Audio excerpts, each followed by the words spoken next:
Hi, this is Jack from Autism Plugged In, and today we're going to be taking a look at the Language Skill Builder app, which is an awesome app that lets you work with not only language, but also different kinds of identifying and different activities like that. It's really a great app. It really does focus on understanding language, interpreting language, but there's also a lot of other great things about it as well. So I'm going to kind of walk you through that right here. And what this is when you first start the app, it'll say, please make a new user.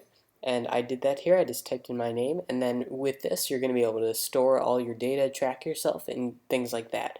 So I'm just going to go ahead and choose this as my user. And note also that you can have multiple users, so if there are different kids working on the iPad, you can track different stats and things like that. So when you create your user and then you're within your user, you can see all the available modules and the modules that are available for purchase.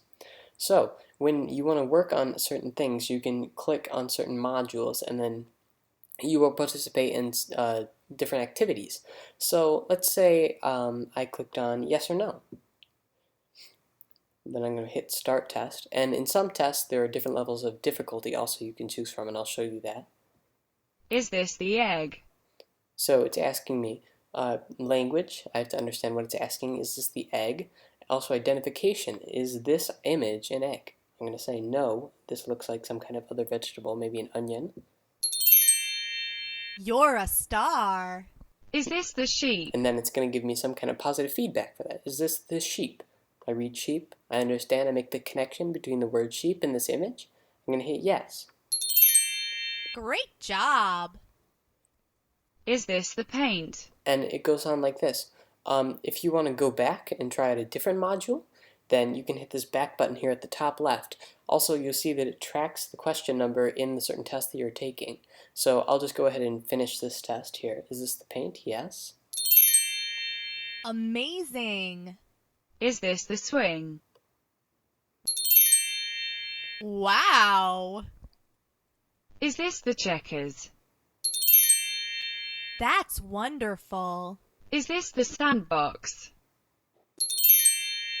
You did it. Is this the underwear? Way to go. Is this the sweater? You did it. Is this the cereal? That's wonderful. Is this the strawberries? Amazing.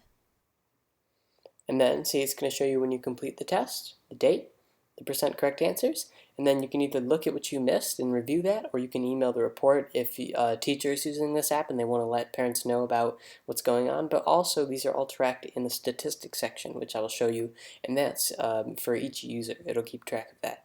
So let's just look at a different section, maybe facts finding. Start the test. Find an opinion. So I'm going to read these, and I'm going to decide which one of them is an opinion. The kitchen is a room in your house. A lion is the scariest animal ever. Well, I know the kitchen is a room in your house is not an opinion, it's a fact. So I'm going to go ahead and tap the second. A lion is the scariest animal ever, which is an opinion. Great job. Find a fact. And now I'm going to find a fact. So L. Frank Baum wrote The Wizard of Oz, or cartoons are more fun to watch than movies. I recognize that the first one is a fact. I don't know if it's correct, but if it is, it's a fact. You're a star.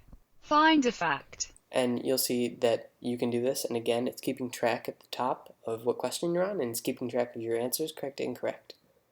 If I go back, yes, leave the test, then I can select from different modules. I'll choose one of the modules that has different difficulty levels, kind of receptive shapes. And then you're going to say test of 2, test of 4, test of 6. I'll show you test of 4. Find the hexagon. With this one, it's going to show me 4 different things, and I'm going to have to pick. Test of 2, 2 things, test of 6, 6 things, and it goes on like that. So hexagon. Amazing. Find the heart. And it goes on like that.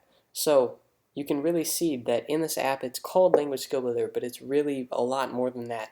It's a lot of listening and reading and then kind of taking those words and matching those up with pictures and ideas and things like that. So it's really great for just really helping reasoning and kind of cognitive development in these kids. And it's also great because with the multiple users, you can use it in schools and things like that. We can take a look at the settings section, which is on the bottom right here, and then I'll show you statistics. Parental gate, 5 times 9 equals. What this is doing is making sure that kids can't be going in and changing settings and messing with things like that. So it's got a kind of sample problem that makes sure you are a parent. And I happen to be good at mental math, so I'm just going to plug that in here. Alright, so here you can see all the different things you can change in this app. For each test, you can change the number of questions.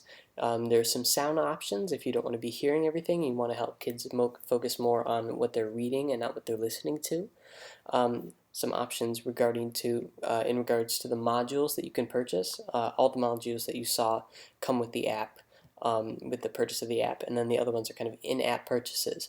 And you want to make sure that kids can't get those just by themselves all the time. There's a support and contact information, but really the most important thing is if you want to change the number of questions in the test, because some kids might get bored after 10 questions and things like that, and they want to get some feedback earlier than that. And also it's important to keep in mind whether you want to focus on the listening or the reading. So that is probably, I think, the most important section of the settings. And finally, I'll show you the statistics section.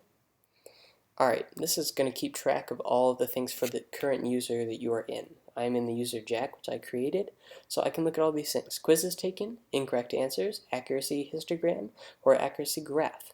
So if I look at the quizzes taken, I took yes or no, and I completed that 100%, 131.14. This is just showing you if you took a quiz, you completed it, it's going to show you here. So parents, you can keep track, and teachers, you can keep track. Incorrect answers, it's going to show you if I got anything wrong. I did not, so it won't show anything here. But you can review and see, hey, are there any topics that kids are having trouble with or ideas? And you can take a look at these.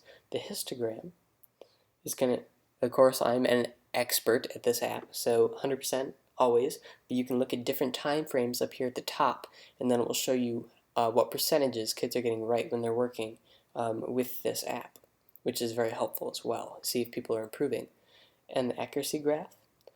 This is, I only have 1 point here, but if you are working over a long period of time and you want to see a graph with kind of trends, then you can see that here. There is an important difference between histogram and graph. If you took stats, you know this, but basically you can look at them and they'll give you a pretty good idea just by if you see the numbers. For the histogram, you want to see a lot in the 90, 100 range. That means people are doing well, and not so many in the bottom range. And for the graph, you want to see kind of an upwards movement so that you know you're improving, or just a constant up if people are really good at this app. And so that is really the app. I don't want to spoil all the modules for you. You should definitely get this app. It works on a ton of things. There's some great modules for purchase as well. So don't be fooled. It says language skill builder, but it is a lot more than that. It's really great for developing reasoning skills, and I would definitely recommend it to you. There's more information in the full review, which I've linked to in the description, and thank you so much for watching.